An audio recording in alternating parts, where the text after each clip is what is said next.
Welcome to the NIF Summit Animation Focus put together by C3 Africa.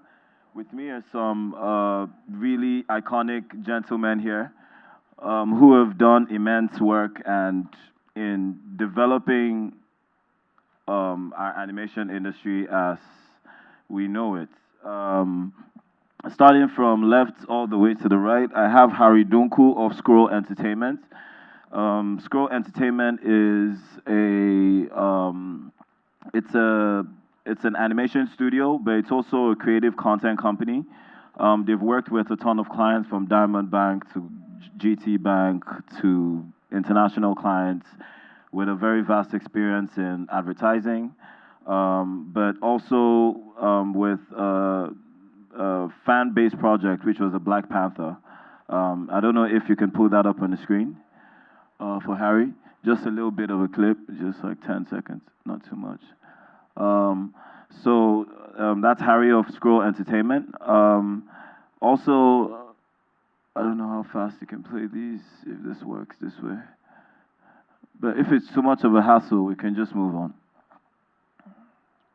Okay, moving on, we have Uche Anisuba of Quadrant Studios. Okay, it's up. Okay, great.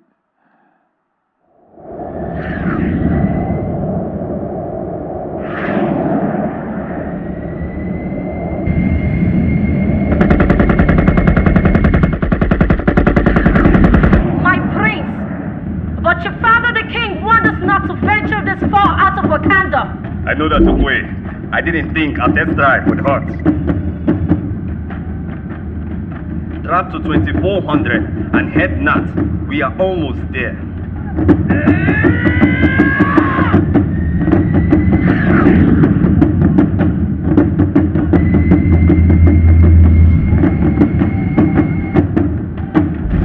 Yes! We did it! Yeah, okay. So, okay, you can cut it, you can cut it, you can cut it. Thanks. Yeah, so that's Harry's work of Scroll Entertainment. Beside Harry is Uche Anilsuba of Quadrant Studios. Quadrant Studios is a VFX, VR, AR, CGI studio. They're very popular for playing in the innovative space in terms of technology through animation, and I think we have. Okay, cool. You can hit play.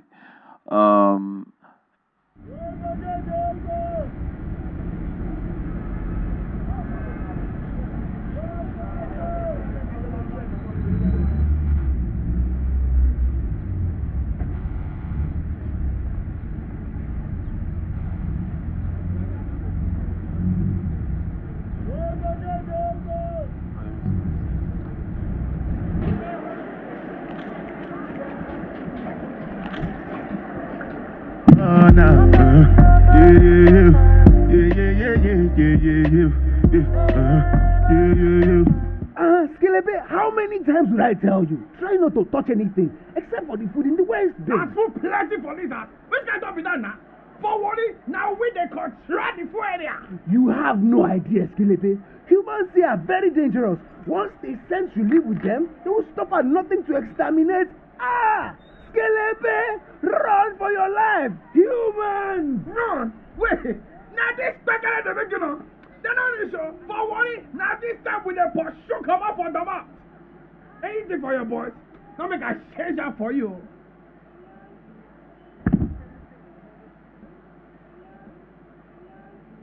You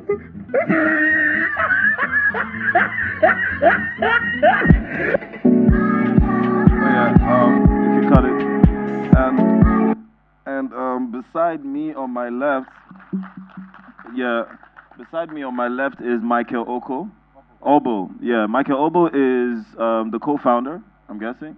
The creative director and assistant creative director. I'm sorry I'm mixing that up. Richard Obo, which is creative director of Orange VFX, couldn't make it, but this is his brother and also partner in the business, and is assistant creative director and of Orange VFX. Orange VFX is a profound and prolific 3D animation studio. They've been in this business for years. In fact, a huge portion, I would say, is it okay to say about 40% of the skill base of our CGI industry came from Orange VFX? Yeah, yeah. So Orange VFX is that important in the cycle of how our industry has grown. And yeah, I'm gonna spend. They've worked with clients. GT Bank is one of their, the Diamond Bank, MTN. The list goes on and on. They're doing something with DSTV now. So it's big, big, big. They're playing big space in terms of advertising. But when it comes to content, please hit play.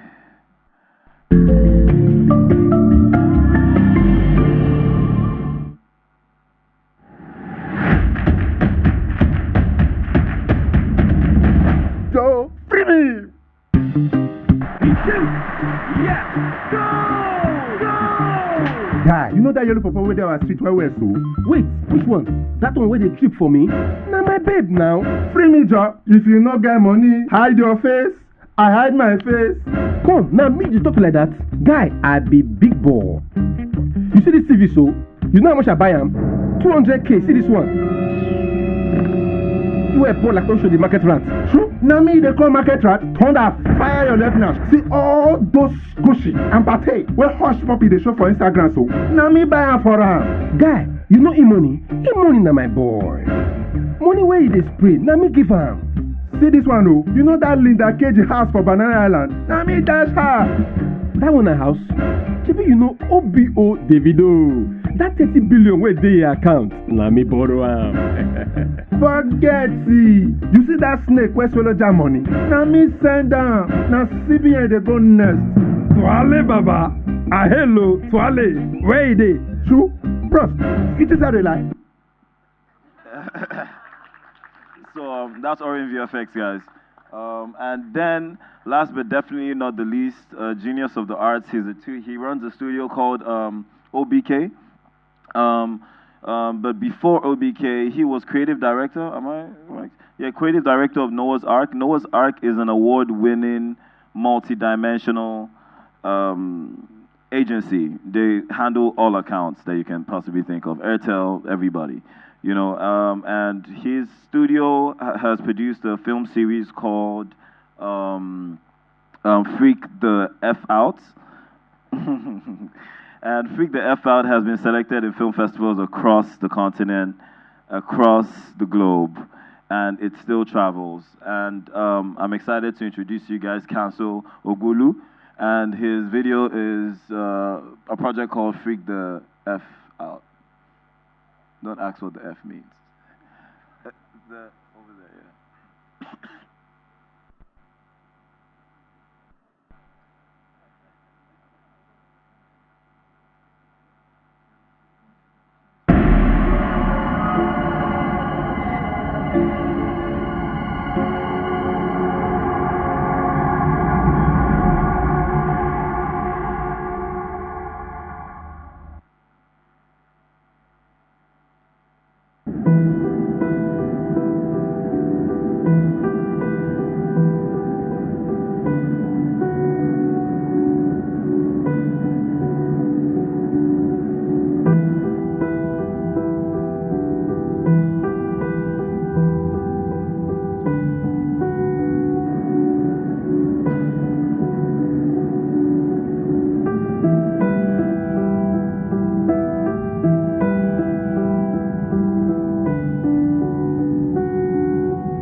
Freak the F Out.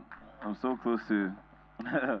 It's a horror-based project, and it's a series of episodes. So, without further ado, introducing this the gentleman I have with me here, I'm just going to go straight into the question at hand, which is a little bit of. I think I'll start from Uche, right? Can you talk to us a little bit about, the genre of the project you created, which is Skelebe, which is like a look into the VFX world and how we can merge both live action and put in heavy elements of animation as well. In your DW interview, you spoke about how that's opening to a whole new industry. So can you like give us a little bit into your workflow, your processes, the challenges you face in that section of VFX, and what you're doing different in terms of making it an active part of our production process? I think first off, let me pay reference to the conversation from the earlier session. Someone was talking about some sort of phobia for Nigerian movies. And I think it exists. A lot of us have them. And I think it's partly because a lot of the movies we create here lack scale. Like, sets are not as epic, things, and everything is directly accessible. We do a lot of practical effects. And so if you put that side by side to movies done internationally, these movies mess with your imagination. These movies create worlds of scale. Certain things that even if you've seen them before in reality, they blow it up. And I think that's what we've been trying to achieve for a while now, and that's what the project Skillibee represents. The initial idea is to show that visual effects is possible in Nigeria. Character type visual effects is possible in Nigeria. People have done things prior to now, things like set extensions, props replacements, but having a character that moves believably and stands side by side with a real person is a lot of work. And so this project explores that possibility. And it was birthed because of two things. One, it was initially supposed to be an animation project. And while we always had in mind to do a feature film afterwards, the short film was to gauge the market response, was to test the market and see whether they were feeling it. The typical route would have been to go sci-fi, bring in robots, aliens, and stuff. And I think it's something people have explored. But we wanted something that was more homegrown, more Nigerian. And so we initially started wanting to do everything super animated, 3D, normal 3D animation. But we noticed there was a phobia, too, in Nigeria for cartoons. And I think there's this, people relegate cartoons to kids. I've seen that play in a lot of ways. And having been in the advertising business for a bit to creating content for advertising, I've seen it happen. So if we're trying to create something that would potentially get into like the feature film market from the ground up, we need to figure out how to get into the Nigerian market, get in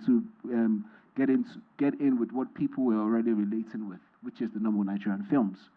So that was the idea. That was what birthed the idea of going visual effects, wherein it's a wow factor. Nobody has ever seen like a rodent stand and talk to someone. Yeah, it was a really intriguing project. First time I actually watched the project was in Ghana during the Accra Animation Film Festival, actually, and the response was pretty ecstatic.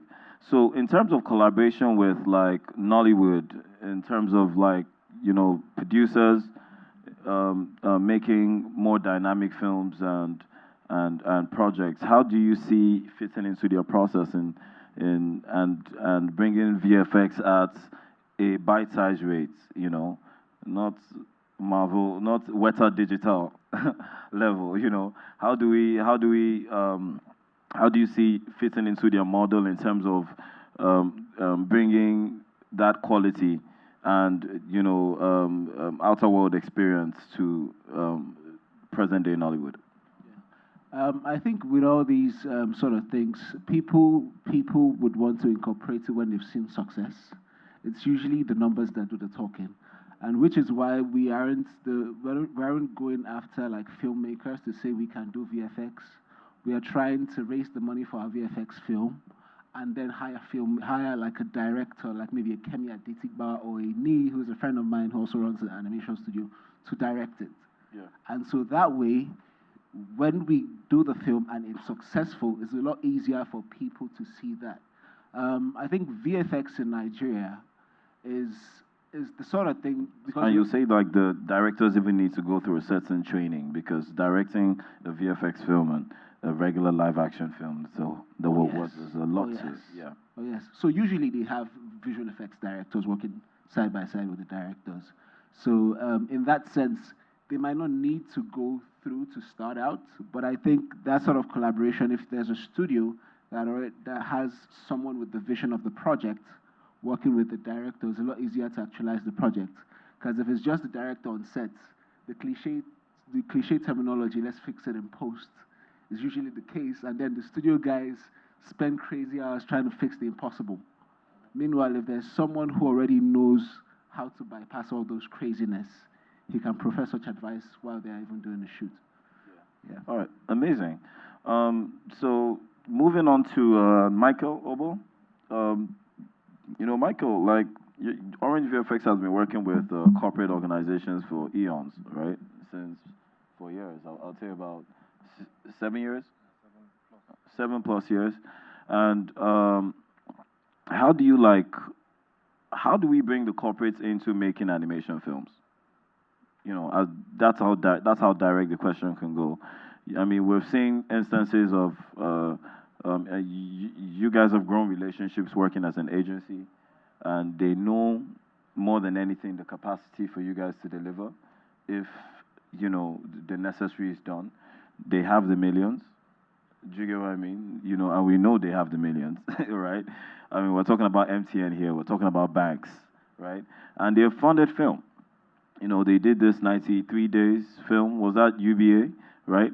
So, across different films, they've shown active participation for some organizations. Even in Dining TV has a streaming platform on YouTube, which is owned by GTB. So how do you see us getting into content proper, and how do you see the corporate organizations playing a salient role in that? I think it shouldn't be playing a salient role, but I think playing a loud role, ultimately. That's what we want. And not just for the money purposes, but because we want to let the world know that Nigeria can do stuff, like we are amazing. So that's it. I will start off from what Uche said about people would be interested. When you make something a success, people will easily be interested. You can easily buy anybody. Just like we're talking about the War Room movie, and we're trying to relate it with what we can do with faith-based film in Nigeria. I think when we started out, we wanted to, we had to have an attraction point. Do you understand? And that's why we created the episode 1 of Yanwale series. I'm sure everybody had seen it before. And so when we did that, it really, brought a lot of attention to us. Then we were probably like 0 Instagram followers, for example, and 4 or 5 years afterwards, we're counting 4,000, 5,000, and when we released the second episode, which was last year, June, we doubled that to about 13,000 followers on Instagram. So I'm just trying to say that the fact that we created the content, we put something out there for people to first see and believe in, has really brought a lot of attention to the animation industry in the country. So I think if we want to get multinationals, want to get banks, want to get the big boys, want to get the kind of people you want to support your movie, whether it's for monetary purpose or just for the joy of creating content, of doing your art, I think you have to first start small and prove to them with small things first. So that's intriguing.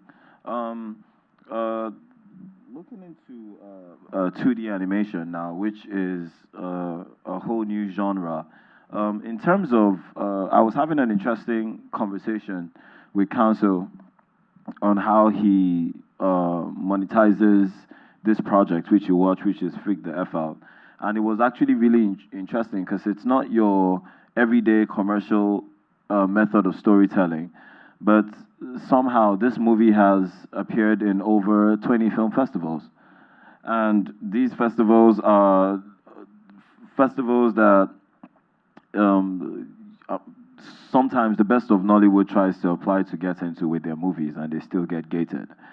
So, what did you specifically do within the storytelling that was genius with Freak the F Out? And also, how are you making money off this venture? Because I understand it's like a 5 minute part series or 10 minute part series made of mini episodes.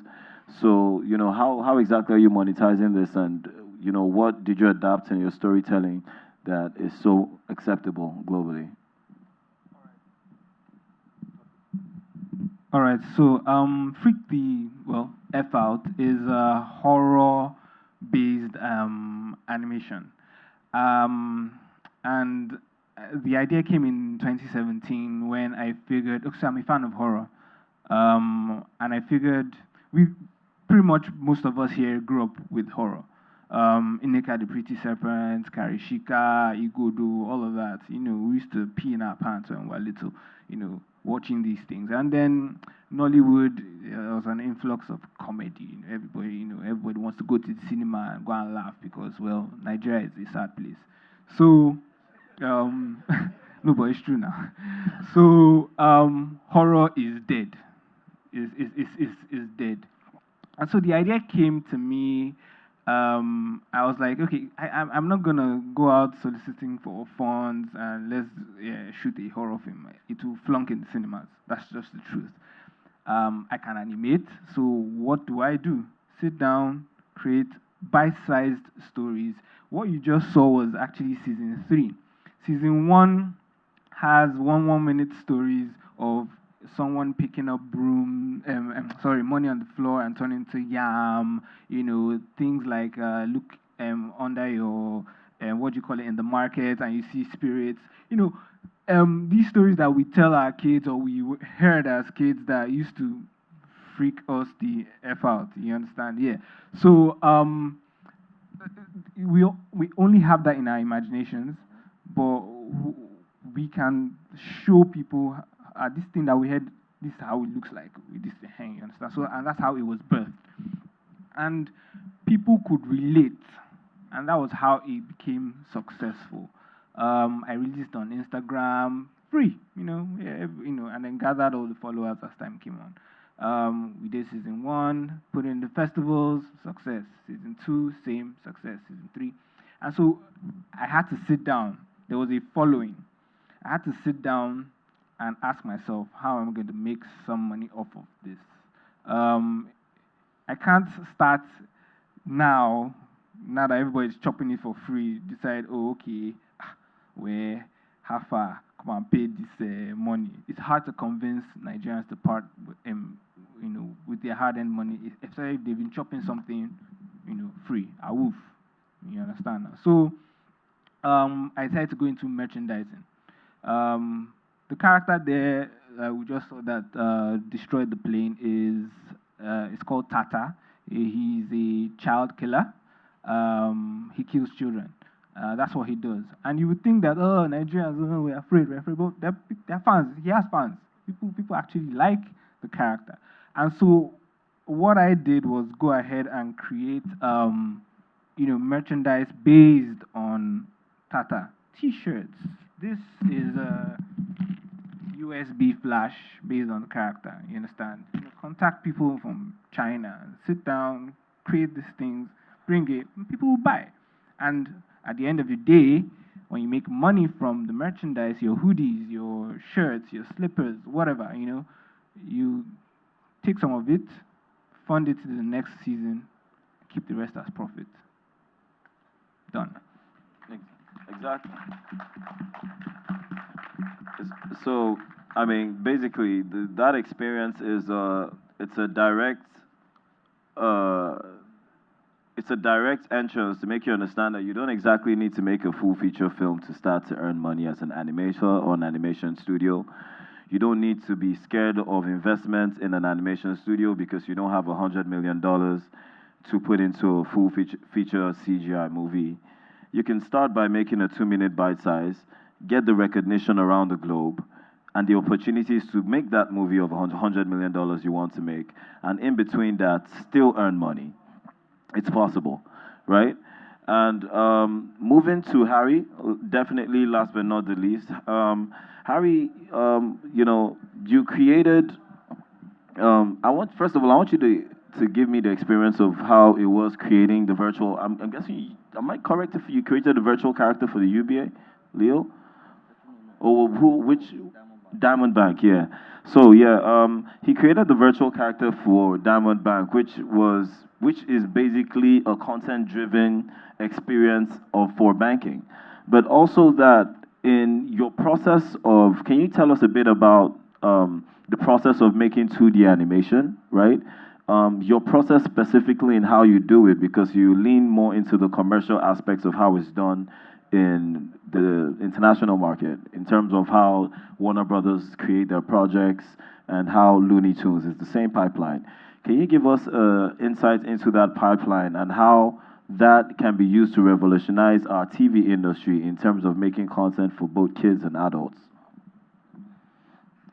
Well, first of all, I want to say a big thank you to Somto for giving me the opportunity to speak today. 2D animation is very interesting, and a lot of people actually prefer 2D animation to 3D animation, and some people actually compare both of them, but they both have their different appeal. They both have different appeals. I do 2D animation, but specifically cut out 2D animation, and it's very similar to what Camso does as well. So cut out animation is where you get to you design the characters and then you put controls on them like puppets. You move them like puppets. Cutout animation has gone mainstream now because some of us, when we think of cutout animation, we think of or the After Effects type of funny-looking characters with very tiny limbs and all that. But cutout animation has gone mainstream with shows like Disney's Tangled, shows like the new Rise of the Teenage Mutant Ninja Turtles. Which other ones again? But there are a lot of them.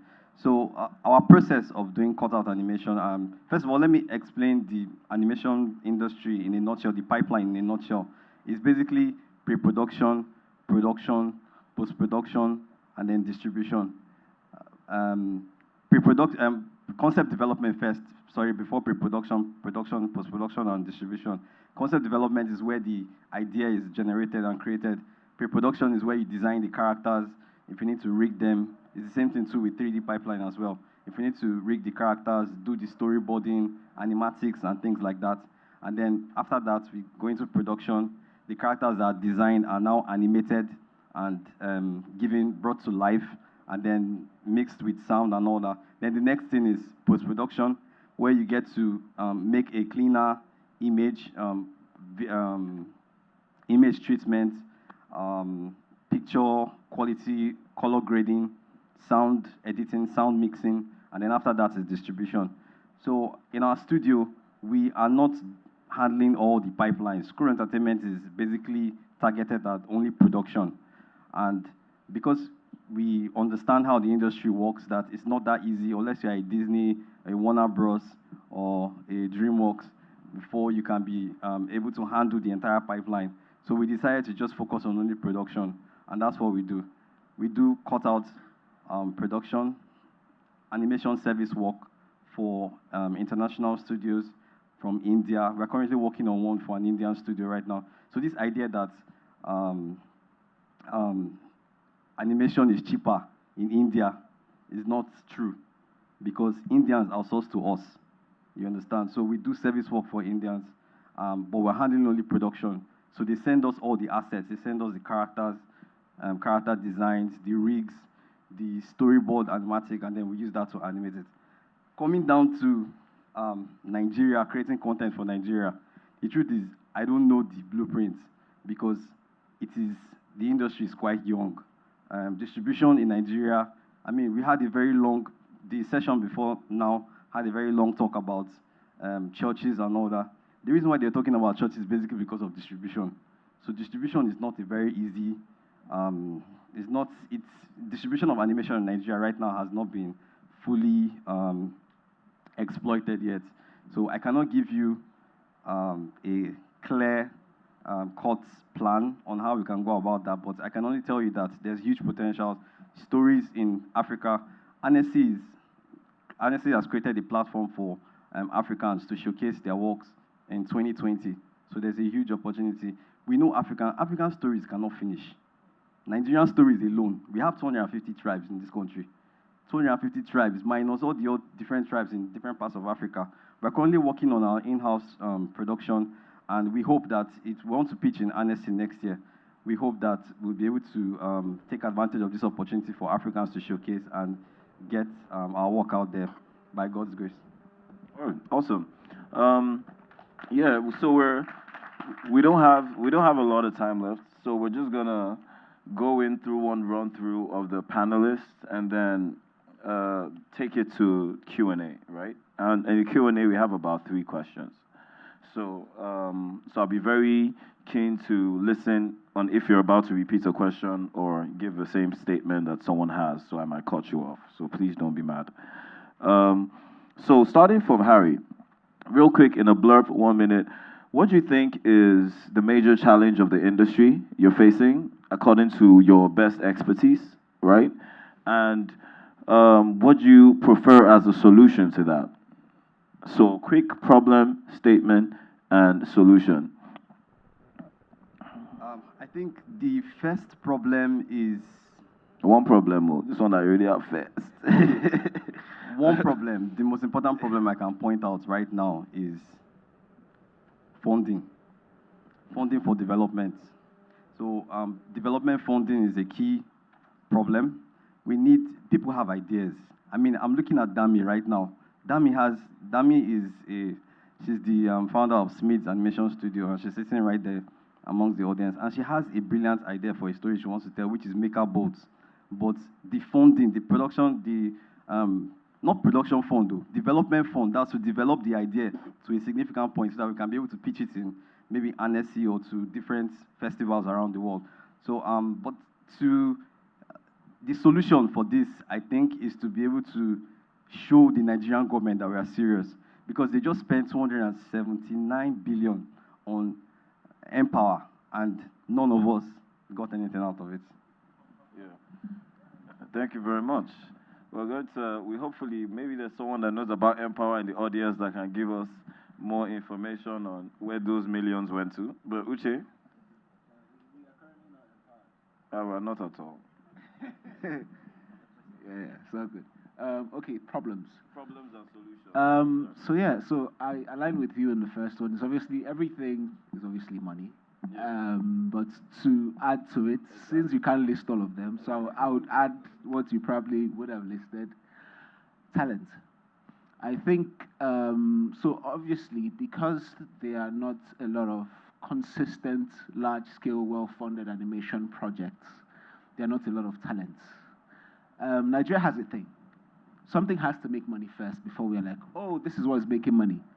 So back in the day, I run an animation company, Quadron, and we also do VR. So I'm one leg in the arts, one leg in tech, sort of.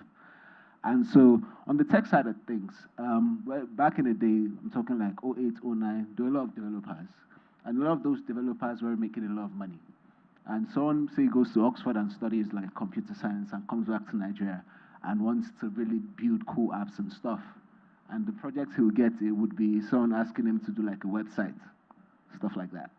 But that has changed because of startups like Andela, there's Paystack, there are all these tech companies coming up. Zuckerberg is flying to Nigeria, Google is dropping money. Now Nigerians are interested in tech. Government is interested in funding tech. Fintech is booming. Fintech is booming. So I think it's that sense with animation.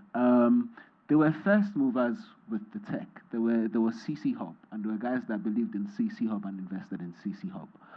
But that ties into his money conversation. But CC Hub was able to groom talents and able to show them. So a lot of the animators in Nigeria do not have, a lot of us are not professionally trained, meaning we did not go to university to learn these things. Myself, I am mostly self-taught. I've taken a couple of international courses with high-end schools internationally, but most of us. And so when you have conversations about the business of animation or distribution, those sort of things, we are, at least I can speak for myself, I am figuring it out as I move along. And so if there was a platform, so first off, talent in terms of executing, is what we're trying to do. We just started like a training school last month, and we're teaching people animation. We're also looking to collaborate with other studios to run similar training schools. I'm in touch with international communities like CG Africa. There are some guys in Tunisia that we got in touch with. There's a lady who runs an animation community in Ghana, AAF. Yes, Diana. Yeah. And so we're trying to figure out a way to solve the skill gap.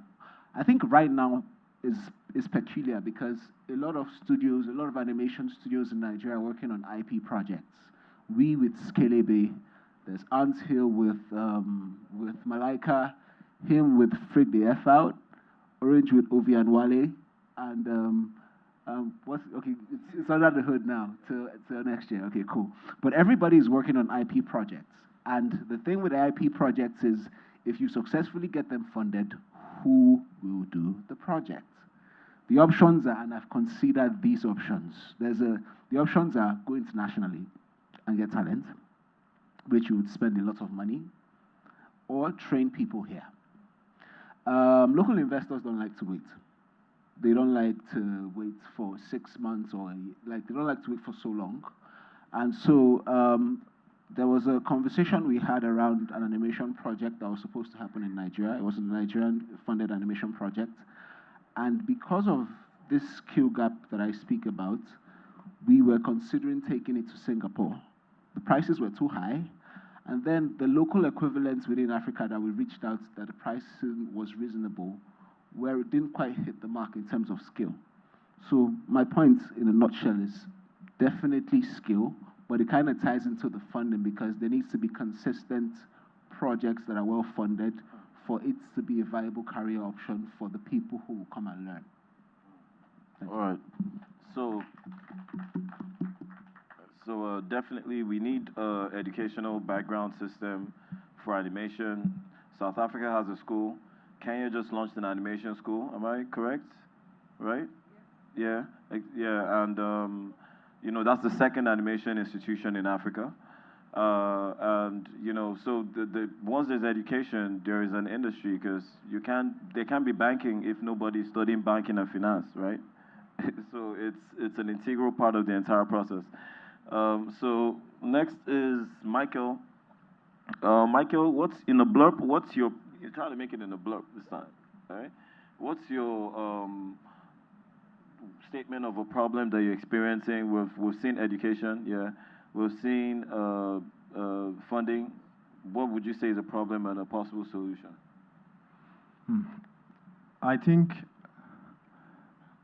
Personally, firstly, I'll say we are at a phase of growth in the animation industry.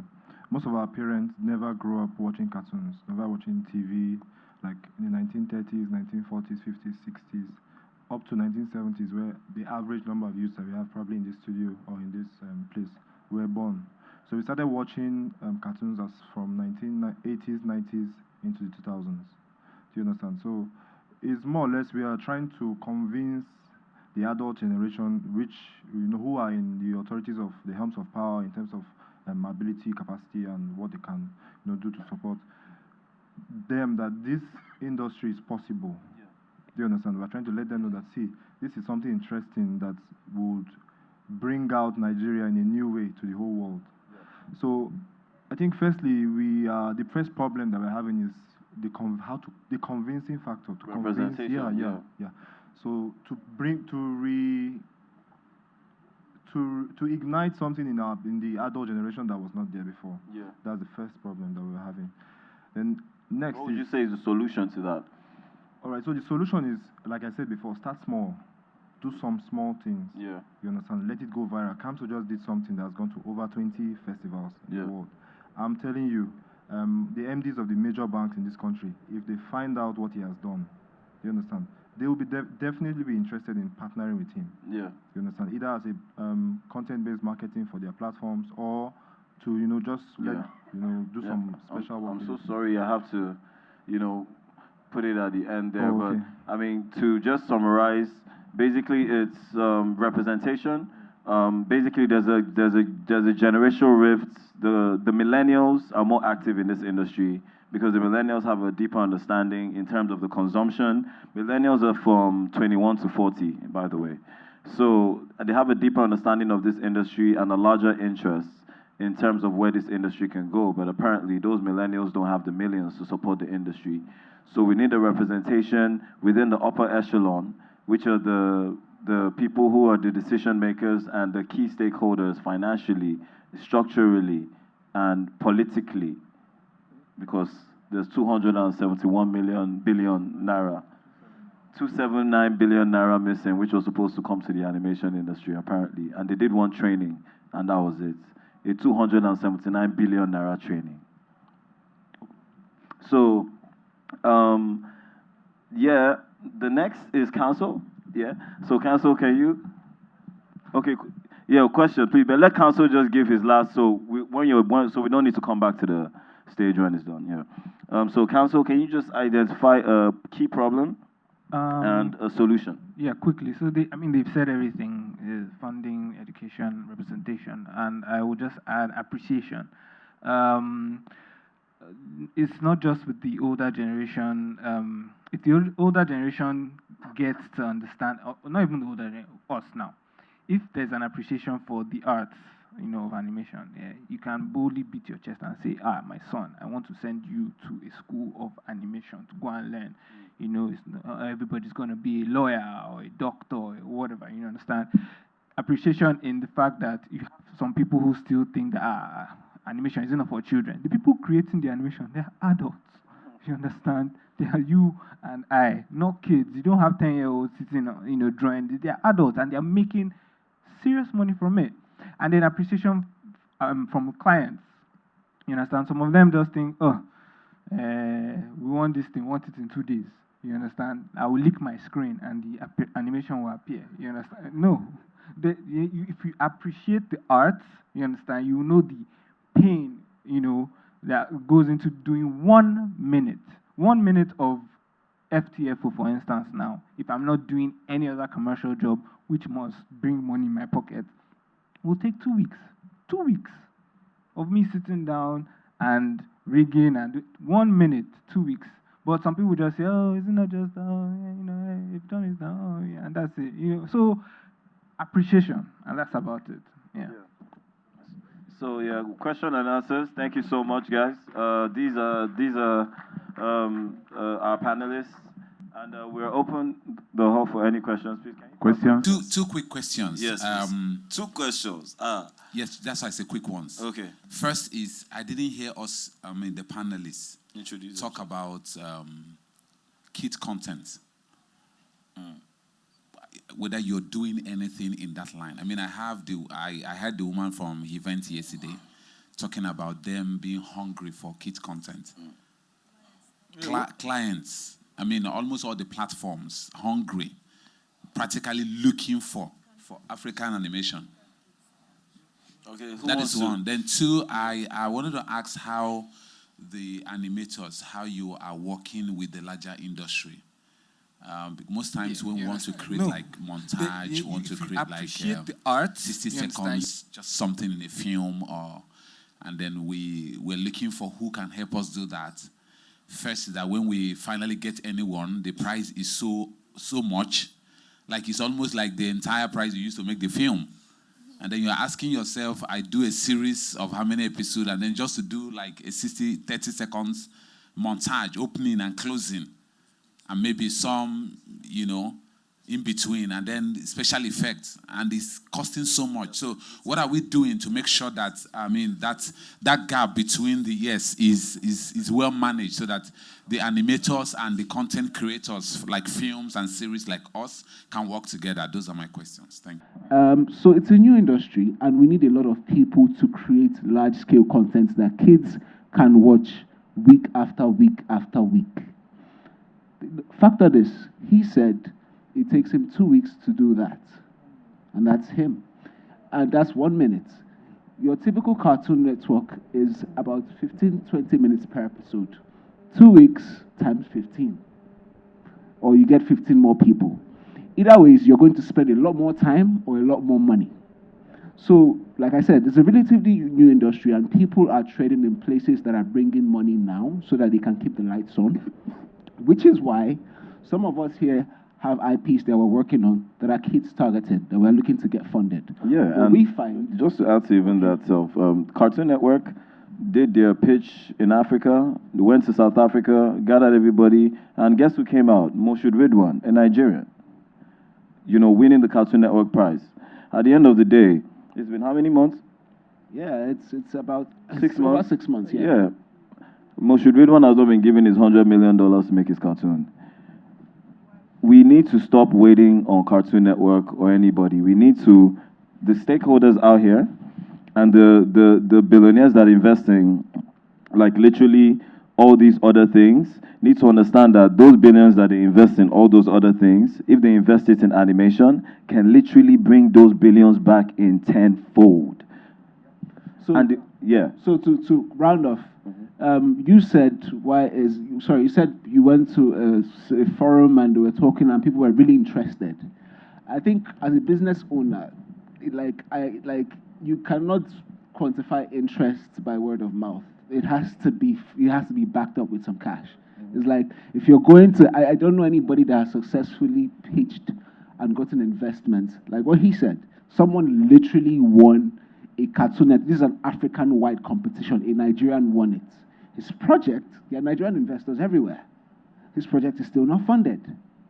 And so that gives, we hear these things a lot, but at the end of the day, it's the money that makes these things move. So the strategy we are employing is similar to what we did with Scalable. Is like, okay, Nollywood is already making headways.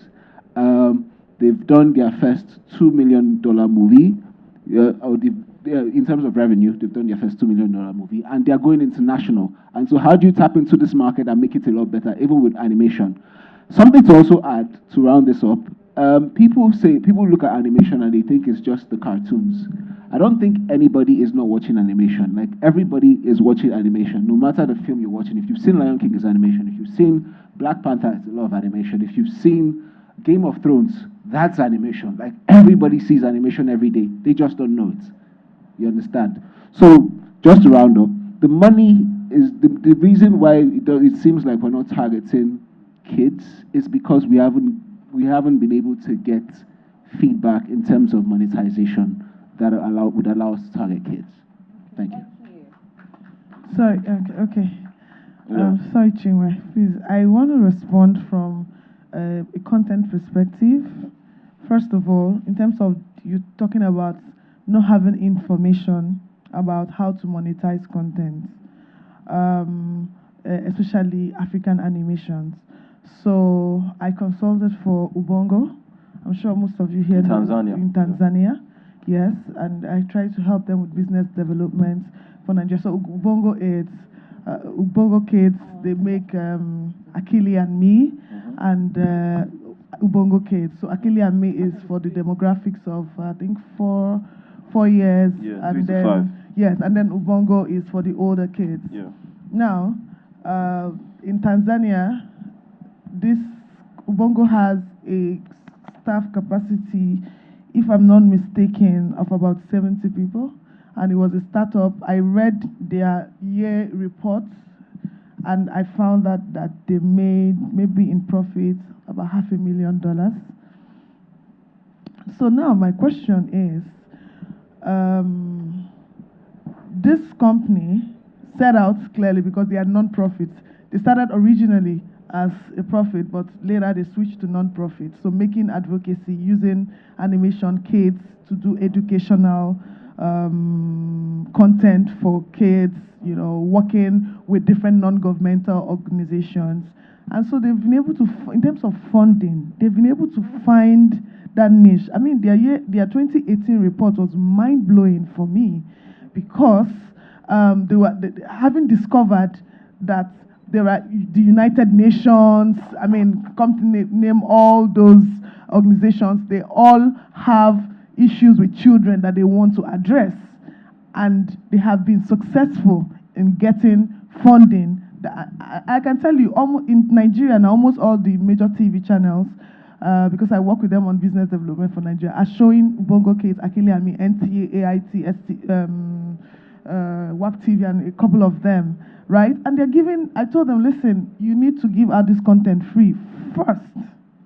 When you give them this content, because you know that you're talking about money, I'm trying to address everything you said, right?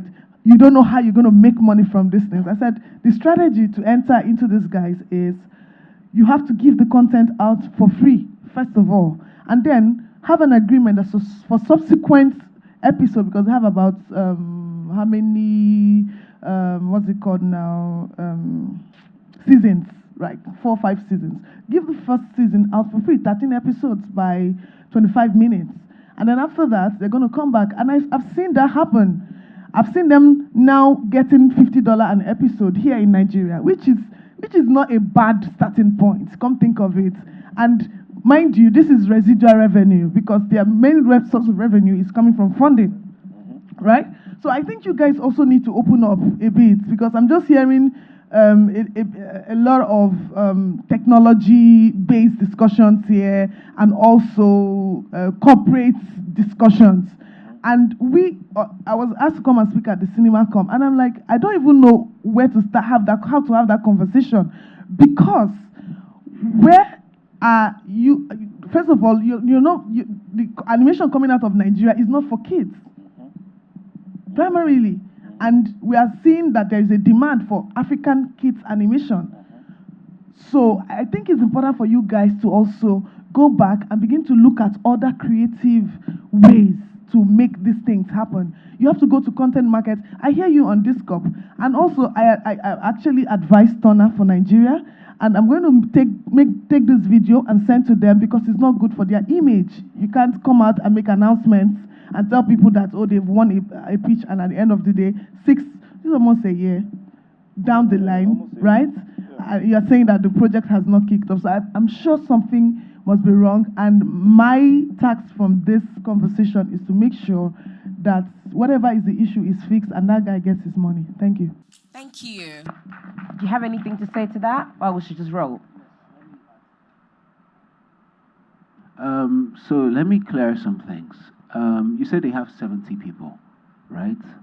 And they are creating this content and they are putting it out for free. As a strategy, obviously. Okay. My question is, how do you get 70 people to do stuff for free? Because if I had that blueprint, and they are funded. Okay, so I think I've actually addressed this before. I said something earlier. I said Nigerians like to jump on ships that are already moving. And I used the example with tech. There are a lot of things that, with VR, we've been doing VR in Nigeria. I started VR last year. We put out videos, we're trying to get government interest, we're trying to get funding, we're looking at people. We got funding from Facebook, all the way to the US. That's where we got funding from. My point is, we don't look at these things here. CC Hub, the guy came from England, he set it up, he was banging the government's doors for years, till Google came in, and Facebook came in, and the other guys came in, and it became something. 2-3 years ago, government is like, what do you guys need? Do you guys need lights? Do you guys need, what do you need? How much money do you need? And the guys, they're like, we're good. We've sorted ourselves out. The issue here is that we do not look, and I think it's where we are as a country, we do not look futuristically. We do not look at how things go. Thus the brain drain happening. You understand? And so people who thrive in these things, it's not like we haven't tried to, or we don't have interest to do things for kids. It's like people need to eat. So the moves here are not long-term moves, they are sustained. You understand? A lot of the projects that we put up here, for me, Skilliby, for him with the Black Panther, and him with Freak the F Out, are in between doing clients' projects. So finding that time to do those kind of things. Now, think of if we didn't have to do clients' project for a year, if we had that kind of funding, and if we could get people to do IP stuff. The only reason we all got into animation is because we watched animated content as kids. It just begs reasoning that we are definitely interested. So I think you guys should also, try and create for the next generation coming after you. You didn't have opportunity. No, definitely, Yes. definitely. IJ, I understand where you're coming from, but you just need to, what he's trying to say in essence is that for you to make 1 minute of animation as an individual, it takes time and that takes money. If that money is not available, it cannot happen. To get 70 people is just a 1 in a million studios. Akili and me, Ubongo is 1 in a million, like Ubongo. There's also Bina and Fino in Abuja. That is how he's in the same struggle with us. He's not doing anything special. He is not doing anything No special. way, man. No, Your no, thoughts are hot. so no. It's just so you understand. We're all in the same struggle. That's EVL, right? He's our homeboy. He will come here and he will give you the same predicaments, right? Ubongo, Triggerfish, they are 1 in a million. They are being hand blessed by the United. When they were doing UNICEF and they were doing a pitch, it's actually a bid. 100 studios from across Africa will bid in it. I didn't get it. We didn't get it. It's all them Ubongo that get it. Because why? They have 70 people. And why? Because they've been getting it for like 7 years. You know? So when all those opportunities are not in such a wide array where, we can now start giving out. Do you know what it is to give out 25 minutes of animation for free? Hey! Hey! 25 minutes times 13. 13 episodes. 13 episodes. I would just die and my spirits will just ascend. Sorry, context. Mind you, you've been paid for. You've been paid. Somebody paid for it. But to get to that stage, every other thing is just like profit. Yeah, definitely. For them, they're in a position where they can do that. But for us at this stage in our industry, we need the industry to understand our value, and we need the industry to trade in their money for that value. Sorry. Yeah. Thank you, Samso, and everyone else, Uche, and the animation team. You want to say something, please? Yeah. Thank you. So, let me just say something quickly. The Indians, I like to model, we modeled our business after the way it works in different parts of the world. In India, do you know what they did? They started with service work. They did service work. When I say service work, I mean production service. So they send them all the assets and they produce it and they were making money from that. And then over time, after making that money, they now decided to build their own IPs and fund their IPs. That's how they do it. So, but animation costs money. We cannot remove that. We can't change it. Animation costs money. Thank you, animation team. Thank you so much for your time.